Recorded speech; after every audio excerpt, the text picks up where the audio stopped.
Most key fob issues stem from three main problems: a dead battery, a need for reprogramming, or a glitch in the vehicle's receiver.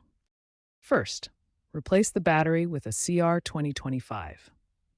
Weak batteries are the most common culprit, especially in cold weather where they lose power. If a new battery doesn't work, try reprogramming the fob.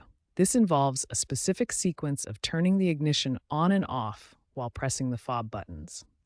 Finally, if reprogramming fails, try resetting the car's receiver by disconnecting the car battery for 10 to 15 minutes to clear any module glitches.